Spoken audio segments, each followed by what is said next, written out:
Haley ஸ்டீவன்ஸை வெற்றி பெற செய்கிறதுக்காக ஐபேக் என்கிற இஸ்ரேலிய ஆதரவு பெற்ற அமைப்பு கிட்டத்தட்ட 60 மில்லியன் அமெரிக்க டாலர்களை செலவு பண்ணியிருக்கிறாங்க. செலவு பண்ணியும் அந்த தேர்தலில் தங்களுக்கு சாதகமானவரை வெற்றி பெற செய்ய முடியவில்லை. ஒரு மருத்துவராக இருக்கிற காசா ஆதரவாளராக இருக்கிற அல் சயீத் என்பவர் தான் தற்போது தேர்தலில் வெற்றி பெற்றிருக்கிறார். நவம்பர் மாதம் நடைபெற இருக்கக்கூடிய தேர்தலில் வெற்றி பெற்று விட்டார் என்றால் பாராளுமன்ற உறுப்பினராக தேர்வு செய்யப்பட்டு விடுவார். எதிர்காலத்திலே இஸ்ரேலுக்கு ஆதரவான தீர்மானங்கள் வருகிற போது அது இஸ்ரேலுக்கு மிக பெரும் தடையாக மாறிவிடும் என்பதால்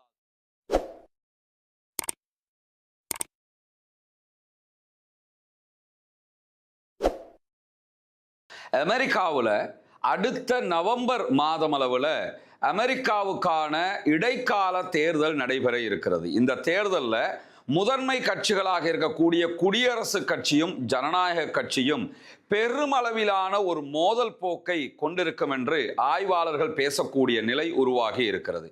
குறிப்பாக கடந்த சில மாதங்களாக மத்திய கிழக்கு முழுவதும் நடைபெற்று வரக்கூடிய பதட்டங்கள், அமெரிக்காவில் ஏற்பட்டிருக்கக்கூடிய விலைவாசி உயர்வு, அதை தாண்டி அடுத்த நாடுகளுக்குள்ளாக அமெரிக்காவினுடைய தலையீடு, இப்படியான பல விவகாரங்கள் அமெரிக்காவினுடைய தேர்தலில் முக்கியமான ஒரு பங்களிப்பை செலுத்த இருக்கிறது என்பதுதான் ஆய்வாளர்களுடைய பார்வையாக இருக்கிறது.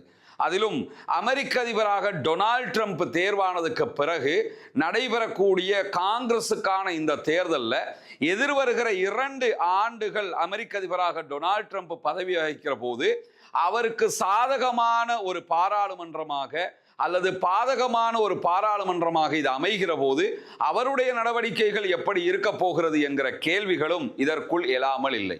இந்த நிலையில அமெரிக்காவினுடைய இந்த தேர்தல் என்பது இஸ்ரேல் காசாவில் ஆரம்பித்த யுத்தத்தில் தொடங்கி அமெரிக்கா ஈரானோடு சண்டை பிடிக்கிற யுத்தம் வரைக்கும் மிக பெரும் பேசுபொருளாக மாறி இருக்கிறது. அமெரிக்காவுக்குள்ள நம்ம எடுத்துக்கிட்டோம்னா விலைவாசி உயர்வு விண்ணை தொடுகிற அளவுக்கு ஒவ்வொரு நாளும் பொருட்களுடைய விலைகள் உயர்ந்து கொண்டிருக்கிறது. காரணம் என்னென்று கேட்டால் பெட்ரோலுடைய விலை அதிகரித்திருக்கிறது. ஆல்ரெடி ஹொர்முஸ் ஜலசந்தி மூடப்பட்டிருக்கிறது. அதே போன்று ரெட் சீல செங்கடல் பகுதிகளில் ஹவுதீஸ் போராளி குழுக்களும் தடைகளை விதித்துக் கொண்டிருக்கிறார்கள். இப்படி எல்லா பக்கமும் ஒரு மிகப்பெரிய பிரச்சனையாக மாறி இருக்கிற அதே நேரம் ஈரானோடு தொடர் சண்டையில் ஈடுபட முடியாமல் ஆயுத பற்றாக்குறைக்கு தள்ளப்பட்டிருக்கிறது அமெரிக்கா.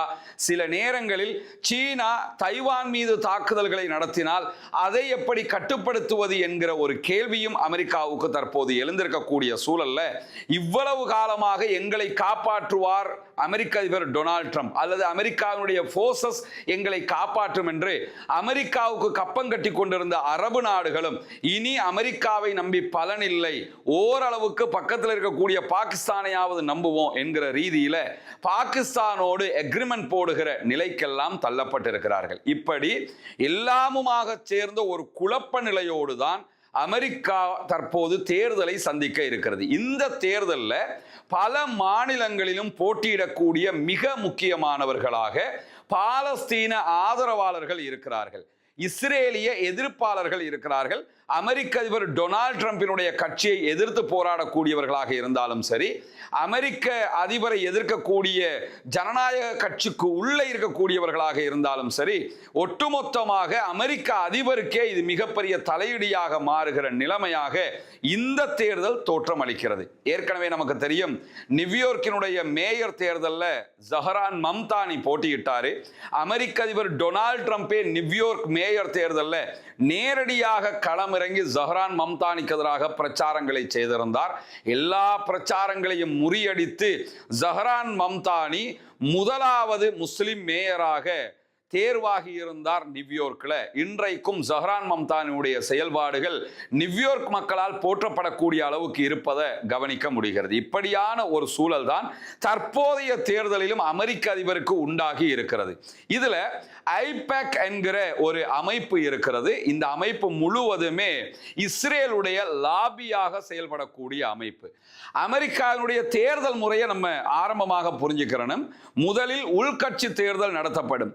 உள்கட்சி தேர்தலில் யார் வேட்பாளராக ஜெயித்து வருகிறார்களோ அவர்கள் தான் எதிர்த்து நிற்கிற கட்சியோடு போட்டிக்குரியவர்களாக அறிவிக்கப்படுவார்கள். அந்த அடிப்படையில் தற்போது ஜனநாயக கட்சிக்குள்ளாக அமெரிக்க அதிபர் டொனால்ட் ட்ரம்புக்கு எதிராக இருக்கிற முன்னாள் அதிபர் ஜோ பைடனுடைய கட்சிக்குள்ள தற்போது உள்கட்சி தேர்தல்கள் நடைபெற்று வருகிறது.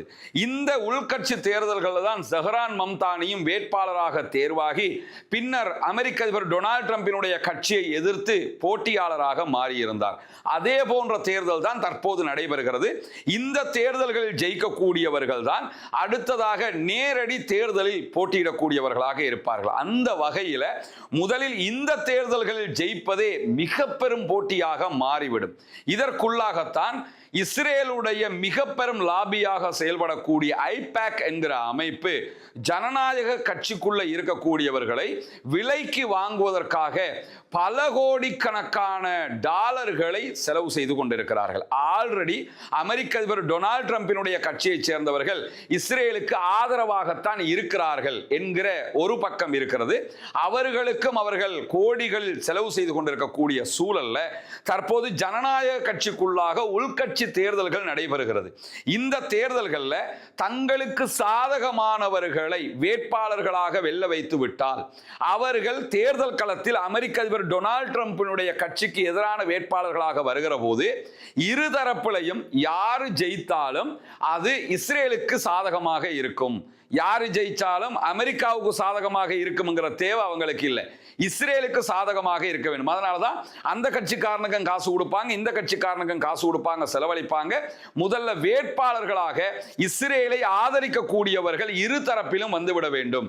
எதிர்த்து நிற்கிற ரெண்டு பேருமே இஸ்ரேல் ஆதரவாளர்களாக இருந்தா யாரு ஜெயிச்சா என்ன யாரு தோத்தா என்ன, அவங்க இஸ்ரேலுக்கு ஆதரவாக இருக்க போறாங்க. இந்த ஒரு லாஜிக்ல தான் ஐபேக் என்கிற அமைப்பு முழுவதுமாக செலவு செய்து கொண்டிருக்கக்கூடிய சூழல்ல அமெரிக்காவின் மிக முக்கியமான மாநிலங்களில் ஒன்றாக இருக்கக்கூடிய மிச்சிகன்ல நடைபெற்ற ஜனநாயக கட்சியின் உள்கட்சி தேர்தல்கள்ல அமெரிக்காவுடைய அதிபரின் செயல்பாடுகளை தொடர்ந்து விமர்சித்து வரக்கூடிய, இஸ்ரேலுக்கு எதிராக பிரச்சாரங்களை மேற்கொண்டு வரக்கூடிய, குறிப்பாக காசா வார்ல இஸ்ரேல் இன்ன அழிப்பை செய்திருக்கிறது, அவர்கள் மிகப்பெரியதொரு அழிவை உண்டாக்கி இருக்கிறார்கள், ஒரு சமூகத்தை அழித்து நாசமாக்கி இருக்கிறார்கள் என்கிற ஒரு மிக பெரும் பிரச்சாரத்தை பேசுபொருளாக மாற்றி இருக்கக்கூடிய ஜனநாயக கட்சியின் உள்கட்சி வேட்பாளராக இருக்கக்கூடிய அப்துல் அல் சயீத் என்கிற ஒரு மருத்துவர், ஒரு டாக்டர் தற்போது உள்கட்சி தேர்தலில் வெற்றி பெற்றிருக்கிறார். அவர் வெற்றி பெற்றது யாரை எதிர்த்து என்று சொன்னா, இப்பொழுது காங்கிரஸ்ல அமெரிக்காவுடைய பாராளுமன்றத்தில் இதே ஜனநாயக கட்சி சார்பாக எம்பியாக இருக்கக்கூடிய ஹேலி ஸ்டீவன்ஸ் என்கிற ஒரு பெண்மணியை எதிர்த்து தான் இந்த உள்கட்சி தேர்தலில் அவர் வேட்பாளராக வெற்றி பெற்றிருக்கிறார். ஹேலி ஸ்டீவன்ஸை வெற்றி பெற செய்வதற்காக ஐபேக் என்கிற இஸ்ரேலிய ஆதரவு பெற்ற அமைப்பு கிட்டத்தட்ட 60 மில்லியன் அமெரிக்க டாலர்களை செலவு பண்ணியிருக்கிறாங்க. 60 மில்லியனுங்கிறது 6 கோடி அமெரிக்க டாலர்களை செலவு பண்ணியும் அந்த தேர்தலில் தங்களுக்கு சாதகமானவரை வெற்றி பெற செய்ய முடியவில்லை. ஒரு மருத்துவராக இருக்கிற, காசா ஆதரவாளராக இருக்கிற அமெரிக்க அதிபர் டொனால்ட் ட்ரம்பினுடைய ஈரான் மீதான மத்திய கிழக்கில் நடைபெற்று வரக்கூடிய இஸ்ரேலுக்கு ஆதரவான யுத்தங்களுக்கு எதிராளியாக இருக்கக்கூடிய அல் சயீத் என்பவர் தான் தற்போது தேர்தலில் வெற்றி பெற்றிருக்கிறார். இவர் நவம்பர் மாதம் நடைபெற இருக்கக்கூடிய தேர்தலில் அமெரிக்க அதிபர் டொனால்ட் ட்ரம்பினுடைய கட்சியைச் சேர்ந்த வேட்பாளரோடு நேரடியாக போட்டியிட இருக்கிறார். அந்த தேர்தலில் அவர் வெற்றி பெற்று விட்டார் என்றால் பாராளுமன்ற உறுப்பினராக தேர்வு செய்யப்பட்டு விடுவார். அப்படி தேர்வு செய்யப்பட்டால் எதிர்காலத்திலே இஸ்ரேலுக்கு ஆதரவான தீர்மானங்கள் வருகிற போது அது இஸ்ரேலுக்கு மிக பெரும் தடையாக மாறிவிடும் என்பதால் தான் ஐபேக் முன்னின்று செலவு பண்ணக்கூடிய வேலைகளை பண்ணிக்கிட்டு இருக்கிறாங்க. குறிப்பாக இந்த பிரச்சார களத்தில் பல இடங்களிலும் தேர்தல் பிரச்சாரங்களை செய்திருக்கக்கூடிய அல் சயீத் என்கிற மருத்துவர் முதன்மையாக எதிர்ப்பாக வெளிப்படுத்தியது என்னன்னு கேட்டா, இஸ்ரேலுக்கு அமெரிக்கா கொடுக்கக்கூடிய பண உதவிகளை நிறுத்த வேண்டும். இஸ்ரேலுக்கு அள்ளி அள்ளி நம்ம காசை கொடுக்கிறோம், அவங்க அரபு நாடுகளையும் பாலஸ்தீனத்தின் மீதும் தாக்குதல்களை நடத்தி கொண்டிருக்கிறார்கள். இந்த தாக்குதல்களால் இஸ்ரேலால் என்ன லாபம் அமெரிக்கர்களுக்கு ஏற்பட்டிருக்கிறது? ஒரு லாபமுமே கிடையாது. அப்படி இருக்கும்போது நம்ம ஏன் நம்ம பணத்தை கொண்டு போய் இஸ்ரேல்காரனுக்காக செலவு பண்ணணும்?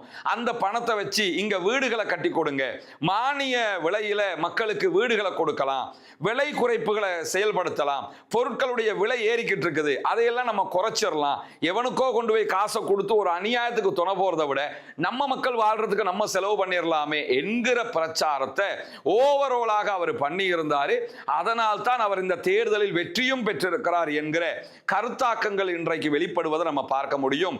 ஆரம்ப கட்டத்தில் அல் சயீத் வெற்றி பெறுவாரா என்கிற கேள்விகள் எல்லாம் இருந்தாலும் மிச்சிகனை பொறுத்தவரையில பெரும்பாலும் அங்கிருக்கக்கூடியவர்கள் யாருன்னு கேட்டா அரபு நாடுகளிலிருந்து குடிபெயர்ந்தவர்கள் இருக்கிறார்கள். எனவே அரபு நாடுகளிலிருந்து குடிபெயர்ந்தவர்களுடைய ஆதரவும் ஆல்ரெடி இவருக்கு இருக்கக்கூடிய காரணத்தினாலையும் இந்த தேர்தல் அவருக்கு ஒரு சாதகமானதாக மாறி இருக்கிறது. இந்த பகுதியில் இருக்கக்கூடியவங்களும் அமெரிக்க அதிபராக டொனால்ட் ட்ரம்ப் வந்தா காசா மக்களுக்கு ஏதாவது நலவு நடக்கும் என்று சொல்லித்தான் கடந்த தேர்தலில் டொனால்ட் ட்ரம்புக்கே பெரிய அளவு ஆதரவை கொடுத்திருந்தாங்க.